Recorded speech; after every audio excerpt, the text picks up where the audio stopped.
In die nuus vanaand, die veteraan nuusleser en aanbieder Clarence Kuyter sterf. KBC gasheeruitsaaier van die G20 SA 2025. Goeienaand en welkom by die nuus in Afrikaans. Die veteraan SAIK televisie en radio aanbieder en joernalis Clarence Kuyter is deur oud-kollegas en vriende geloof vir die geweldige bydrae wat hy tot die uitsaaiwese gelewer het. Kuyter, wat bykans 30 jaar lank by die openbare uitsaaier gewerk en een van die land se bekendste televisie nuuslesers was, is gisteraand in die ouderdom van 80 in 'n hospitaal aan die Gautengse Oosrand oorlede. In plasings op die media-platform Facebook word hy onder meer beskryf as 'n reus in die uitsaai-bedryf en 'n groot boom in die journalistiek.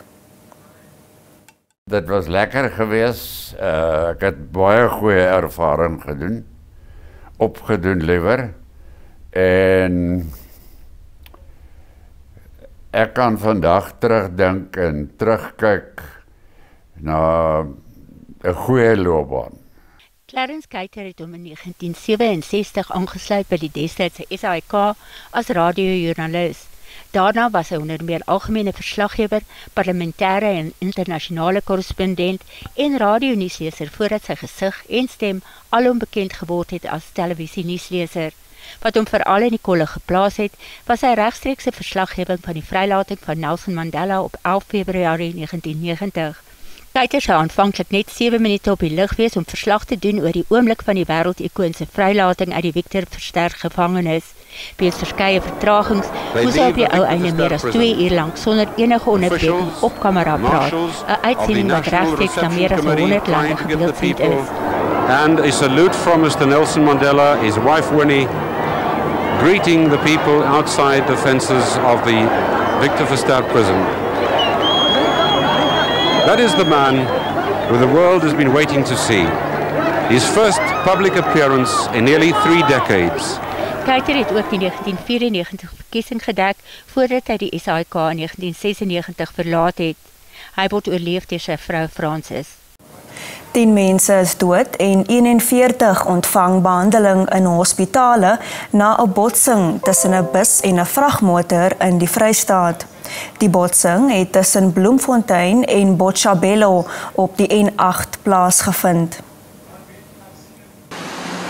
Die botsing het sowat 32 km vanaf Bloemfontein plaasgevind. Die bestuurders van die vragmotor en die bus het oorleef. The provincial team that works with accident crash investigations, they're actually doing their finals as they're taking photos and ensuring that they mark each and every debris or part of the accidents for further investigations. And then as soon as they are done, the towing services will then take over to ensure that both the truck and the bus are removed from the road.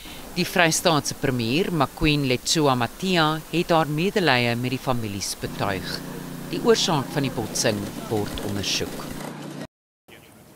En ten slotte 'n unieke eerlikheidswinkel in die middel van die Roggeveld in die Noord-Kaap moes sluit weens diefstal. Die eienaars sê hulle is al 'n aantal jare in bedryf en die vertroue wat hulle in toeriste en plaaslike inwoners wat die winkel besoek gestel het, was hartroerend tot redelik onlangs. In die middel van nêrens. Die eerlikheidswinkel was vir 3 jaar in bedryf en dit was 'n oase vir moe reisigers. So there's this shop called an honesty shop on the way here.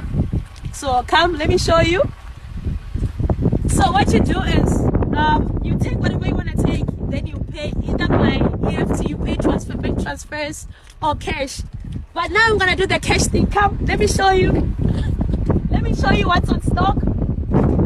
Then I'm gonna get the sweets and I'm gonna pay my payments. I'm gonna put it inside here. And you know it's called honesty shop for a reason. Dis gewoonlik besonderse mense wat tyd maak om te stop en net die Karoo eenvoud te waardeer.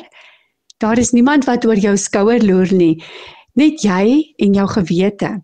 Daar was onder andere tuisgebakte koekies en brood, lekker goed, handwerk, boeke, yskoue koeldrank, alles verseël en verpak met pryse daarop en betaling geskied deur kontant in 'n geldbusie te gooi, maar as mens die kontant saamdra nie, kan 'n EFT ook gedoen word. Maar nou is dit leeg. Diefstal en vandalisme het veroorsaak dat die winkel, wat 'n unieke ervaring gebied het, moes sluit. Sedert 'n sekere windblaas in die omgewing in aanbou is die winkel gereeld gestroop en gevandaliseer. Ek het dit 'n ruk lank verduur, maar kan dit ongelukkig nie meer bekostig om diewe te onderhou nie. So dis was ek genoodsaak om die winkel te sluit. 'n Uiteinde wat baie misdaad vir Suid-Afrikaners voorspel het. Maar Suid-Afrikaners se glase is mos altyd half vol. Die eienaar sê hulle daarom nog nie heeltemal hulle vertroue in die mensdom verloor nie. En terwyl die rakke op die oomblik leeg is, beplan hulle om dit weer vol te maak wanneer hulle weer oor 'n jaar of 2 heropen.